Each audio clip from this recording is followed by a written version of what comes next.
27 homes, people's livelihoods just abandoned for now. I can hear you guys in one ear. I hear the powerful, powerful words behind me in the other. All of this is still under investigation. We actually just saw a canine dog go in. But according to this new violation, they didn't do any of that, which means for the last 2 months, that same oil-like substance still being discharged into the Flint River. Here's the problem. This is thick, heavy, wet snow. Perfect for a snowball fight. I'll be playing with this later, but not great for driving conditions. The Genesee County Road Commission has put in those stop ahead signs to let drivers know that that's exactly what they can expect in a few hundred feet. But about 500 feet back when you're heading eastbound on Pollock Road, well, you actually can't even see that warning sign. We all love to order stuff online, but the favorite part is when it shows up at your front door. That's why so many people get frustrated when this happens. A stranger just randomly starts to walk up slowly to your door. You see it in your camera and the package disappears faster than it was delivered. In continuing coverage now, 2 more Michigan State students shot and sent to the hospital in last month's deadly mass shooting have been released. Good evening and welcome to News Watch 12 weekends on a historical night in American history. Joe Biden, now the 46th president-elect of the United States. 2 weeks after filing Freedom of Information Act requests, ABC 12 has received this video. Our Rachael Eyler took that video to Fleming and his family. She joins us now with their reaction tonight. Rachel. Yeah, Fleming tells me he is still recovering from emotional and physical trauma from that day, but reliving it through this video was so hard he had to stop the interview. Hey, I paid for everything I got. I have receipts. I have receipts. Do I even feel safe with them even patrolling my area? I don't feel safe. An incident relived after weeks of recovering. John Fleming says he knew when the officer stepped onto the bus that he was a target. To say I kind of knew it, I knew it. The only thing is that I wanted to run, even though I was right. Fear is what Fleming says he felt in the moment when the officer told him he was under arrest for shoplifting. To actually see it is worse than actually being in it. I thought I was finna die. Fleming says he doesn't know if he could have gotten a better outcome. His only goal, make it out alive. Do what these officers saying, but let them know that you are right. You're not doing anything wrong. How I wanted to react, you know what I'm saying? How I wanted to protect myself, because in them instances, who was there to protect me? No one. As we continue to play the video, Fleming couldn't watch anymore. I'm done with this interview, man. That's crazy, man. That's crazy. His sister, Jasmine, witnessed a Genesee County paramedic hit John Fleming in the head at Hurley Medical Center. She says hearing what happened first and then seeing it second is giving her a different perspective. You cooperate with the police. You do what they tell you to do. But at the same time, he should have never had to do it. They told him to do it. Being that he told them he got receipts. I just feel like the police didn't do their job correctly on this one. Just yesterday, Funk pleaded not guilty to both felonies, and she was released on a $25,000 bond for each charge. Meanwhile, County Clerk John Gleason has remained quiet about the status of her job. It's a story our Rachael Eyler has been following from the start, and she joins us now just outside the clerk's office. So, Rachel, after days of radio silence, you were able to track down the county clerk. What did he have to say? Not much, Angie. Actually, really nothing at all. I've called since Friday. I've texted. I've emailed. I even showed up at his office where workers tell me he wasn't in. Now, today he did finally answer all of my messages, and with not much to say, he didn't know about the charges.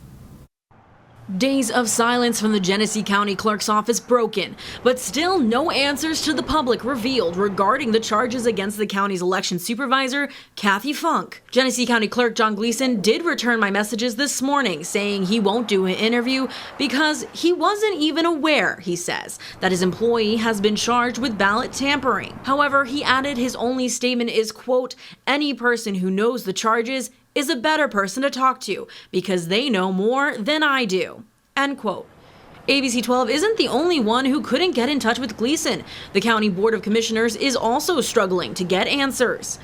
Chairperson Dominique Clemens says Gleason needs to take actions, whether Funk is found guilty or not. I can't think of a more clear way to say it. That Kathy Funk does not need to be working our elections this upcoming election cycle. Gleason did disclose to ABC 12 News he will not suspend or terminate Funk at this time. Meanwhile, Clemens says Gleason's behavior has been inappropriate on multiple other matters and that investigations into him and his office are underway. We've gotten reports from the Board of Commissioners of harassment and hostile work environment from employees that the county board is investigating ongoing on top of all of these other things that are happening. Both Attorney General Dana Nessel and Secretary of State Jocelyn Benson said they were not able to comment on the charges against Funk. However, a spokesperson for the secretary said answers will come. There's Michigan election law, which they have to obey and follow. And, that ensures that Michigan voters know that they will have a secure, safe, and accurate election. Now, while Funk is still a county employee, her last known date of working was March 11th. That's the same day that these charges were announced. Her probable cause hearing is scheduled for next week. Stick with ABC 12 as the story develops. For now, live in Flint, I'm Rachael Eyler with ABC 12 News. ABC 12's Rachael Eyler joining us now. She sat down with some first-generation Ukrainian Americans, and Rachael, many of them still have families on the front lines of the war. That's right, Angie. Many of these Ukrainian Michiganders came to America when their parents were trying to escape World War II. And for the last year, it's been a roller coaster of fear, devastation, and continuously waiting for the call that their family is surviving in the war zone. A lot of times when I say goodnight to my cousins in Ukraine, excuse me, it's knowing that they may not be again. 12 months of bloodshed, grief, and grasping onto hope. It's now been 1 year for Ukrainians like Nick Barkiv, watching their country crumble into ruins, both on the front lines and overseas. We're just heartbroken. We were scared for Ukraine. A first-generation immigrant who knows about fleeing war all too well. Barkiv coming to America as a child during World War II, the last time Russia invaded Ukraine. Now all grown up, he watches war unleash again on his homeland, waiting for his family's call that they made it through another bombing, another attack, another night. Progressively each month, it seems like Ukraine has stabilized in its ability to stop the invasion. It's just not the loss of land. For me personally, it's really the fear of losing the people that are my family. It's in this church, tucked away on the northwest side of Flint, that Barkiv and a handful of other Ukrainians come to, holding on to the hope that Ukraine will prevail. This church was built by immigrants that were fleeing their homeland. One of those original builders, Mary Martin's father.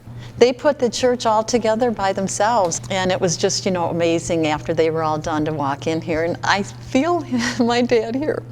The St. Vladimir Catholic Church, now the only Ukrainian-based church in mid-Michigan. Their congregation of less than 20 might seem small, but their pride for their homeland remains as strong as the building's foundation that Martin's father laid all those years ago. It's been hard, mainly because there's not a lot I can do. And that's that feeling of helplessness. Because, I could send them millions of dollars. It wouldn't help the problem. Barkiv says while they can't do much a world's away, keeping their heritage alive will go a long way. At the end of our service is that we sung a hymn.